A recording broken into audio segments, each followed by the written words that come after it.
Welcome to the Commercial Real Estate Podcast, powered by First National. I am Adam Pawatic, sitting here with Aaron Cameron. Day 2 of the Toronto Real Estate Forum. Believe it or not, there is several thousand people here. We've caught a nice quiet lull in the action in which to record, but I know the rooms are packed right now with people trying to get advice for how to survive to 25. This is part of our speaker video series. I want to thank our sponsors, Dow Vukovic, ML Emporio Properties, and Turner and Townsend. But most importantly, returning guest, Colin Lynch, Managing Director and Head of Global Real Estate Investments, TD Asset Management. Welcome back, Colin. Thanks for having me back. Great to be here. I was prepping Adam. I said, get ready for the most cerebral conversation we're about to have. You have a reputation, Colin, of being a big thinker. So I'm very excited about this conversation. Wow, that's a high bar. Hopefully I live up to it. I'm sure you will. Colin's previous appearance in the podcast was in the depths of COVID lockdowns. I think his episode went up in December, so it had been recorded in the fall of 2020. Definitely recording from our homes at the time. It was actually my first time meeting Colin face to face, so we're still having the post-COVID adaptation to new realities. Nice to meet him in person. Likewise. And so we will put the link to that episode up in the show notes for anybody who wants to jump back in time and listen to that. But for those that don't do that, Colin, can you just jump into a bit of your background and how you got to where you are today? Yeah, absolutely. I'll try to be brief, but I probably have the most unconventional background. I didn't grow up in real estate, even though my dad was in construction and spent his career building all sorts of interesting things like helping to build the Pickering Power Plant and the Pearson, the new Terminal 1, and subways and Red Pass Sugars and all sorts of wonderful projects in the Mississauga City Center and the like. So that was me growing up, but I spent a lot of time in music. And so I did music growing up. People thought I was going to do music for the rest of my life. I didn't. I went into undergrad and I did do a music certification from the Royal Conservatory, but I did a BA in history and I did a BCom at Queen's, and so then I went off into Wall Street and Morgan Stanley, and there's some people in the industry today that I used to work with, mostly work for during that time, but everybody at that point thought I was going to go into aviation, and so I did. Why aviation? What was the draw at the time? Because I was a little bit of an airline nerd. Okay. And still am. So and that's very precise. So less interested in the aerodynamics and the engineering of aircraft, more interested in the networks and the connectivity and drawing people from around the world and how airports work and pricing and marketing and all that stuff. So very much interested in the business of how this unique industry works. Why? Because it transforms our lives, right? This whole session we're sitting here today, we didn't have airplanes. I doubt we'd have all these people here. Right, and especially on Tuesday, we had the global property market, and people flew in literally from all four corners of the world. So it's just a transformative sector for the world, deeply unprofitable most years, but it is transformative for our world. So I worked in it. I was in McKinsey's global airline practice, and I did that. Worked all over the world, lived in many different places, and it was really fun. I did realize that working for an airline out of the office is no different than working for any other company out of the office. So so I had that realization and probably got the itch out of me and sort of came back a bit to call it a little bit of my roots, right, in terms of what my dad did growing up, different part of the industry, and also what we did a bit when I was at Morgan Stanley. And so I came back to Canada. I wasn't living in Canada. And the connection to where I joined, which was Greystone, was the former mayor. Because I also had spent a lot of time working for different politicians in the U.S. and Canada, all for free. And, joined this campaign of this person who had ran many times for many different things, couldn't get elected. But I thought at the time that his platform I most agreed with. And so I joined the campaign. He was polling 3% in January 2014, and in October 2014, he was mayor. And I was asked to work for him, and I said no. And when we went through that process, one of the people that worked for him said, hey, why don't you meet my wife? She's at Greystone. And that became the start of a year-long conversation about coming to work for Greystone, which I did. I worked for the C-suite of Greystone, did a bunch of things that were interesting, and after 2 or 3 years, I said, look, that's great. I have nothing to do. It's time to fire me. Because, I'm a Interesting cost center, approach. and I can fire myself or you can fire me, because at the time I didn't feel fully engaged. And they said, oh, no. Instead of being fired, why don't you think about something else? And so philosophically I said, hey, I can be on the management of an investment shop, which is kind of like front office of a sports team, or I can go play. And hitherto, especially in McKinsey, you sort of are very focused on the management and et cetera. And I said, well, why don't I go play? So hence moving into investments and working for Ted Welter. And that began, in late 2016, the path that got me into eventually the role that I have today. Unorthodox. Work for free, they offer you a job, you say no, and then pivot to they fire me, get fired, But yeah. man, they can't argue with the results, though. This is And what are you doing today? Well, I have the privilege of leading our global real estate program. It is circa $24-25 billion investments in just around 1,300 properties, 20 countries, 120 cities around the world. The majority of that portfolio is here in Canada. Circa 300 properties coast to coast, Newfoundland to Victoria. And we have 4 offices from Vancouver to London, the UK, and eventually we'll open another one in Singapore, but we also have Regina in Toronto. And we have the privilege of investing across all the property types, office, retail, industrial, res, across core value-add opportunity, with a variety of different partners around the world, over 30 of them. So that's the platform. How's 2023 been for you? Very interesting. And, I think it is a moment, when I began my career, I began it right in the last days of the leveraged buyout boom, and then lived through the entirety of GFC. And, that was one heck of an experience, but I'm incredibly thankful for it, because it gives you a lot of perspective on, not all things last forever. And, things can go from good to tough, and tough will be followed by good. And so I think this world today is in a similar dynamic, and 2023 is part of that dynamic. So, fortunately we have a global platform. So we saw, beginning in 2022, really in the UK, the beginning of this volatility that we're all experiencing. And we saw it filter through the Nordics, and we saw it now, and then in 2023, we began seeing it really in the U.S., and we saw real numbers move quickly, and they're still moving. And now it's here in Canada. And, to me, it sort of proves a couple things, but for brevity, I'll say, mathematics is a law. It's not theory, right? There's many scientific theories. There are few laws. So one of the laws is math. And so what we as an industry are experiencing is the power of that law, right? And then at the end of the day, if funding costs have been raised dramatically and investment bars has been raised because folks looking at all the investment classes from public markets to private markets, if the bar for performance has been raised, then the math, which is a law, will tell you that your investment parameters have to adjust. So that's 2023, and that's 2024. Do you find there's a lot of resistance to that law? We can resist as much as we want, but it's a law. So, I can just like I'll try to resist gravity.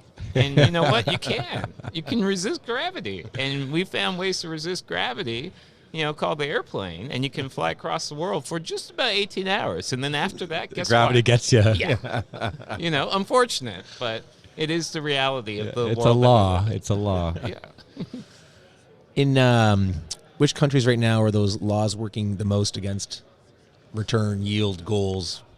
Yeah. Whenever you achieve a success. Yeah. So I almost think of it like you can use either, the sun rising and the sun falling, right? And as we look around the world, we sort of chase where the sun rises and the sun falls. And, or you could look at it like, different countries are airplanes and they're going to go through the storm. So, put differently, where are we going through the storm and where have we gotten out the other end? We've gotten out the other end in the UK. And so therefore we are very interested in investment opportunities where cap rates have adjusted 200 bips. The new cycle has started there. Yeah. And so, we're seeing the net results or signs of that, which are investors from around the world. London is a destination for investment from around the world. So when you begin seeing folks from around the world, from Asia, from the Middle East, from Canada, come back to a market, that's an indication, plus the adjustment in pricing, that there is an opportunity there. Follow the capital flow. Exactly. So we're seeing that. We're seeing that in the Nordics. We aren't seeing that yet in Germany. Not so much in France. And I think in the U.S. there's pain, right? There's pain, and there will be pain, and it won't affect all the sectors differently. And today, a lot of the sessions were quite apt about the difference between Canada and the U.S. Right? The res sector in the U.S. is going to have more pain than we're going to have here, and that's just fundamentals, demand and supply. Where folks are behind us are in Australia, where whether it was the growth of e-commerce, whether it was folks buying shopping centers, they were behind us. We sort of saw, there's an adjustment, and we were behind the U.S. Australia is behind us now in terms of the revaluation back to the power of math and the law, right? And in Japan, interestingly, when I was there a few weeks ago, there are discussions. Yes, is there a positive spread? Absolutely. Are funding costs very low? For sure. But if you're priced to perfection, guess what? If the Bank of Japan is expanding yield curve control and you see all of a sudden funding costs sort of move, then you know what? You have to relook at some of those values as well. Fortunately, I don't think that the path in that part of the world, Japan through Australia, will be as significant as the path that we will be on, and we won't be as significant as the path the U.S. is going to be on.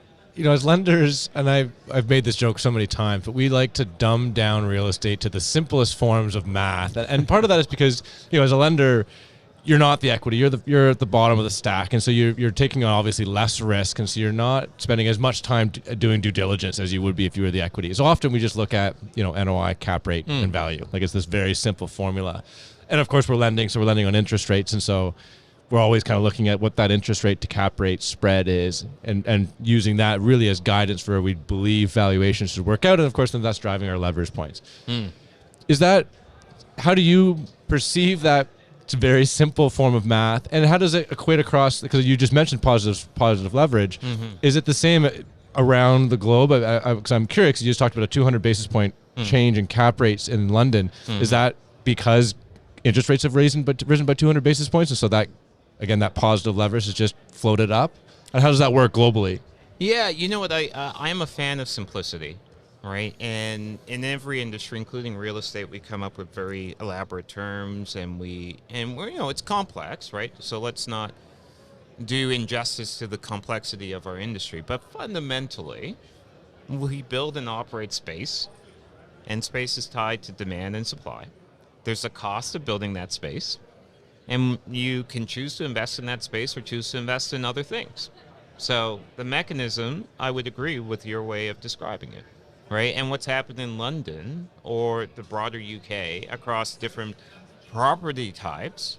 So the similarity is what we talked about, right? When the Bank of England is raising rates quite dramatically to fight inflation, then guess what? The investment parameters have to adjust. However, take office, take London. The West End, the Mile, Canary Wharf. All in London, 3 CBDs, and you wouldn't believe that it's all in London. Because in Canary Wharf, the world's ending. And in the West End, you're paying over £200 per square foot to rent, right? So the nuance is also important there. Have valuation parameters adjusted across all three? Yeah. But who's really hurting in Canary Wharf? Why? Supply and demand. lots of space in Canary Wharf, not a lot of demand to be there. And that's it. I think you can boil most things down to, some simple concepts, and it's important because foundationally, it's space, we inhabit it, and it comes down to supply and demand. Which countries were best positioned to weather the current storm? Is there anything we can learn from it for the end of the next cycle that we're just getting ready to jump into? Yeah, that's a great question. So, I am a big fan of Canada. I lived in different places, worked in different places. I came back here. So I'll preface with I have an emotional attachment to this country because I think it's great. And one of the reasons why I think it's great is because of demographics. And why is the demographics great? Because we have a robust immigration dynamic and people broadly live at peace with each other and they come from around the world. And we are able to attract talented people from around the world. And there is a waiting list of people to come to Canada because we have a great stable governance, not perfect, but we have good stable governments compared to many countries around the world. We have economic growth. And we are importantly diversifying our economy, and we see different sectors driving growth long term. So that is a powerful tailwind for our economy and also for real estate. And we also have, because, in the case of Toronto, the Greenbelt, in the case of Vancouver, Agricultural Land Reserve, in the case of Montreal, it's an island. But we have taken action in different places to prevent crazy sprawl. And back to supply and demand, if supply of land is limited and demand is growing, then that's broadly good. So that's one. Two is, we have had some excess in the States. You think about residential building in the Sun Belt.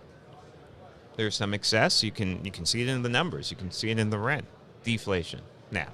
So, we look at warehouses and all the stuff under construction in the DFW complex in the Inland Empire. And you compare that to all the stuff under construction in Canada. Nowhere close. So do we do a better job balancing supply and demand here? Yes. Is it because we as an industry are more judicious? Maybe. But I would also argue that it's a little bit more difficult because we have more stringent permitting regimes and we have more natural boundaries to deal with, either natural or created, that restrict our ability to develop a lot of supply. Take housing, same thing. Just sometimes to our detriment. I was just going to say, right? I mean, we'll get to affordability because that is, the top of mind in all conversations here. Yeah, absolutely. So then, trying to answer the question, because I didn't, who does it better than us? That's hard. Well, are there lessons to be learned? Like, what does the cycle starting look like? Like, is it rapid? Is it a flood of capital? Is it recompression of rents? I mean, or of cap rates? Like, how's that? If it's not 2024, it is 2025. Yeah. Other as you indicated, other areas around the world are ahead of us as far as this change in the cycle. Yeah. What are the lessons? Yeah. So I think on a couple of points. One, we got to do a better job of looking around the world as Canada, right? We're a unique country, but we're not so unique that what happens around the world doesn't impact us. We look at the States a little bit, and that's about it. Yeah. Divide everything that happens there by 10. That's what happens here, right? Right. Like there are other countries in the world, and they go through things. So you could have seen this coming, right? And it started with the UK, but you could have seen this coming a year ago. And you could have seen the significance of what was going to come a year ago. So we got to do a better job of that. And that applies also, for instance, to ESG, right? Like look around the world. Look at what governments are doing.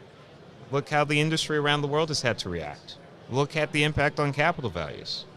So we're not here in Canada on an island disconnected from the rest of the world. I think if you said brown discount to some people, they'd have no idea what you're talking about. Oh boy. Yeah, the UK is another good example with their EPC ratings, right? Everything has to be an A and B, I believe by 2030. So explain on that, just what that means. Energy performance certifications. Don't quote me on the C, but effectively, it's a measure of energy performance. You go buy a house, it's rated today. You buy apartment building, it's rated. You buy a office building, it's rated. And people won't pay for those that are rated lowly. Like you lose your value goes down. Yeah, that's right. Because it's got, the UK government has said it's got to get to A or B. So if you're buying a C or a D, You got to spend money. so therefore why would you pay more today knowing that you have to spend the money to get to the A and B? Right? And it's not just the UK now. There's, we did a deal in Finland, same thing. We have ratings. So it is factored into the capital markets, but somehow that's not going to happen in Canada, according to some. And despite you look at nearly every government, like not a lag, just it's not coming to Canada. I think there's some people that I think it's less and less. Fortunately, people that would sort of believe that we're not, somehow going to have to really adjust for that. Mm-hmm. But I would argue that even in capital markets transactions today, we're not really accounting for that. Yeah. Right. So just listen to the politicians. Right. Everybody's talking about net zero. 2050 is the latest they're talking about. Right. Some talking about 2040. Some talking about 2035, and the urgency to get progress in 2030. Mm-hmm. So if all these folks are talking that way, and by the way, they control the levers, they're in charge of the government, then why would real estate not have to respond? Just given the significance of the role we play in society. Doesn't make sense, in my view. So we have to do a better job of looking around, right, around the world. And also if you looked at inflation a year ago, and yes, it was going to be transitory, and I think actually it is transitory. With how fast it came down. Yeah. But, I think you go back transitory 2 years. Is not a quarter or two, right? It's a year or two. That's right. And I think we all believed in 2021 it was going to be a quarter or two, right? And we also, by the way, believed that rates increase, so immediately all the impact of that rate is felt through the economy, right? And I think perhaps that's because we got used to the speed at which things happened in 2020. Things happened super quickly. So therefore we thought, BOC raises rates 50 bips. We're going to see this in the numbers the next quarter, right? It doesn't work that way. There's a lag. It takes 18 months for it to be really impactful. So we sort of forgot that. Which we're still feeling. I mean, let's not forget, like the major increases was only 12-ish months ago, and on average it's 12 to 18 months before those impacts are actually felt in the economy. So we're just feeling it now, really. That's right. And Benjamin Tall did say yesterday, he's like, you may not hear it or feel it, but we're in a recession. It's here. Per capita, we're in a recession. That's right. Well, the numbers from Stats Canada are out today. They revised the April to June ones, but the Q3 numbers would indicate, growth wasn't so good. Actually, it was negative. So we're here. It's here. Yeah. Let's finish on geopolitical risk, and then we're going to go micro, go a little bit into more of the Canadian fundamentals, and of course we'll talk about the Black Opportunity Fund, which I know is something that we talked about a couple of years ago. I want to hear about an update. Geopolitical risk, I think we've talked about it at large. When you're looking for investments around the globe, how big of a factor is that? I mean, you talk about math. That's a very difficult thing to pencil into an equation. Yes. How does that work? For multiple wars, how do you put that into a formula?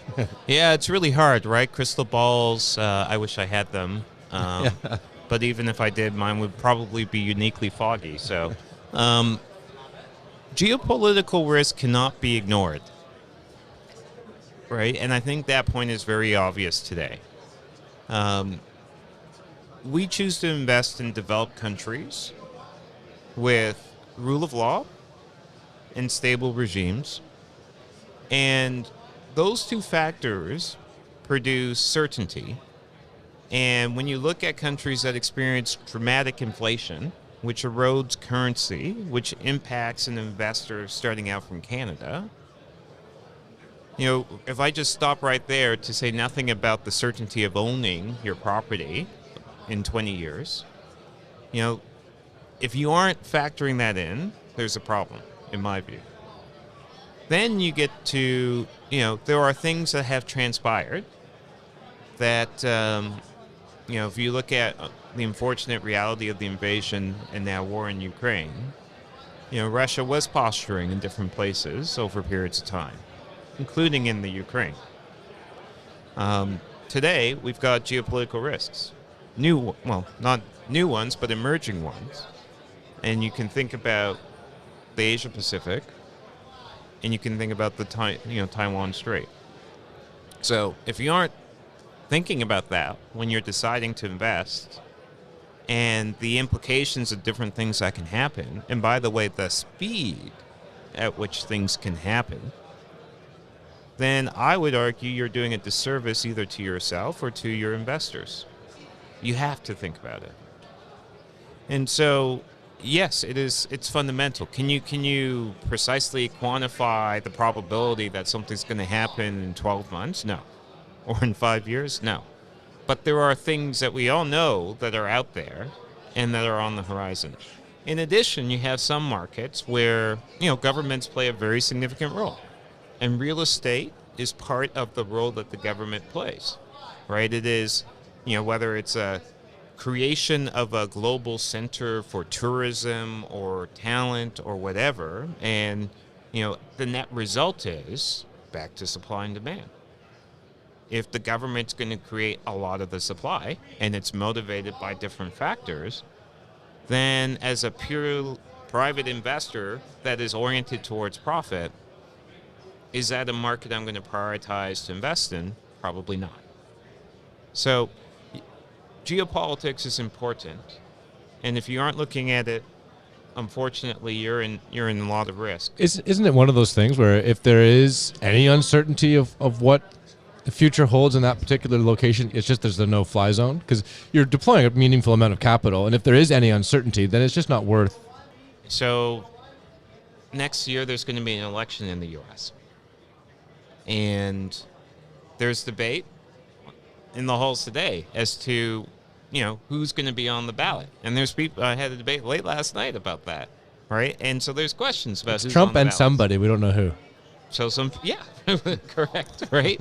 So Somebody's uncertainty. Yeah. right.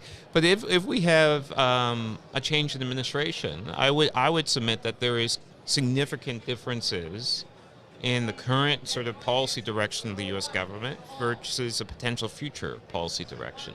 So there is uncertainty. But does that mean, the U.S. is an uninvestable country? I would argue no.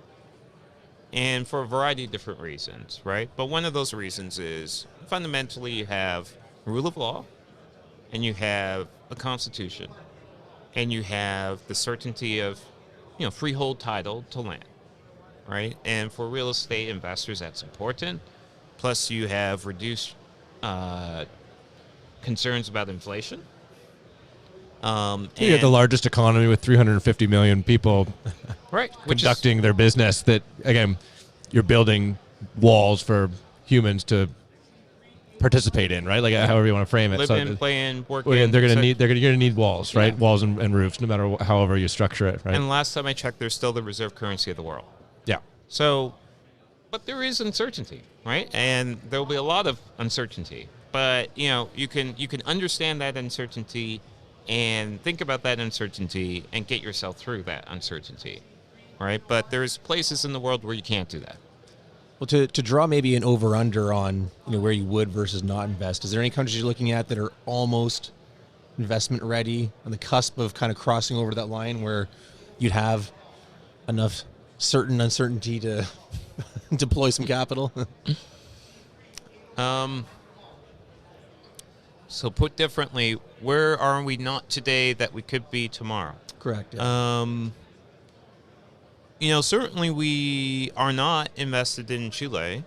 I used to work down there, which you could see us being invested in there in the future. Okay. So that would be the closest. We aren't invested in India. I know a lot of people have been looking at India. Some Canadians are there. Well, their growth profile is incredible. It is. Yeah. India's, however, historically had trouble with inflation. And so, again, you got currency, and you can hedge. Hedging is not free, though. Hedging subtracts from your returns. So, that growth profile needs to compensate for some of those costs. But India is an interesting market. It is, it's a very thriving market. It's a growing market. It's a young market. It's a lot of people. Yeah. There's a lot of people. I mean, it's just scope of their scope and size of that economy, that potential, right? If we even put it that way. There's converting to middle class. I mean, an incredible volume of people, and then it creates. But the uncertainty is are they going to be able to do it? Are they going to be able to do it without avoiding, certain lapses, the inflation risk? I mean, there is an absolutely political risk, right? That's not a terribly stable, democratic situation. There's 130 states that would argue that it's not, right? Like it's very complicated. There is a lot going on. And so in addition to that, you have to know who the players are from a real estate perspective and how they conduct business, and do you conduct business in the way they conduct business. So, there is the point I'm making is there's a lot of work one needs to do to really understand who's who in that market. It's a bit different than, for instance, going to Australia, where A, there's a lot of Canadians there, B, it's a common law dynamic, and C, the way, it's a very transparent market. So transparent, you can be down there and everybody knows you're down there before you realize they know that you're down there, right? Well, there's not even language barriers either if you want to go down that route, right? Exactly. So, we're running out of time, Colin. I don't want to lose track. So let's just jump into the Black Opportunity Fund just to make sure we cover that. It was brand new. I think last time we spoke with you, or in its infancy, you had to structure your raising capital. But that was almost, it was 3 years ago. Yeah. A lot of progress since. We became a registered Canadian charity, and that's not an easy process for those that interact with the CRA. They do their diligence, and it takes a lot of time. So we did that. We raised tens of millions of capital, and TD was a big contributor to that. $10 million, office space in the TD Center, seconded employees each year for 5 years. But not just TD. We raised money from RBC, from CIBC, from BMO, from National Bank, and from about 35 other corporations and hundreds of individuals. We have, more importantly, done things. So we had a program with Meta, Facebook, where we funded 54 digital businesses. We had a program with DoorDash, very successful, where we funded food entrepreneurs. So successful, we're doing it again. We had a program with Walmart and with the Hospital for Sick Kids. And if you have sickle cell, in every children's hospital now across Canada, we have funded treatment. The way that you take the pills, they're called pill crushers. We also have a patient amenity fund for families of kids undergoing sickle cell treatment. We have funded charities and nonprofits across education, healthcare, across focused on arts and culture and criminal justice. We're going to do another round of funding in February, March, but that's great. Plus other things, we have scholarships. We're having a big celebration event December 1st. We convened people during the depth of COVID. We had, Dr. Teresa Tam addressing the community on health. And, there are folks that have had poor experiences with healthcare and who are, especially if you think back to the vaccines, and that's all we were talking about in 2021, who wouldn't take vaccines because they didn't trust the manufacturer, didn't trust the doctors and physicians, and didn't trust the hospital system. And I don't blame them because they had poor experiences. And so we convened hundreds of people from across the country and brought physicians and brought researchers to help convince people to at least look at some of the evidence behind the vaccines. So we did that. We are working on today a venture capital fund. We raised the seed capital, $5 million from National Bank for that. And so we're preparing to launch that. We are working earnestly on helping to address the affordability crisis in housing and helping to get more people housed. Particularly if you look at the black home ownership rate in Canada, it is incredibly poor. And what is the number one driver of household wealth? Home ownership. So that's significant. We have refugees sleeping on the streets and dying.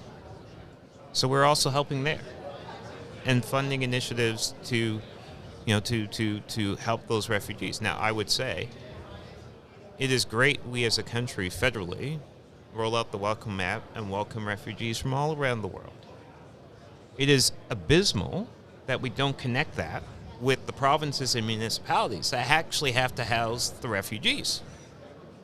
So it's a shame that people are dying on the streets.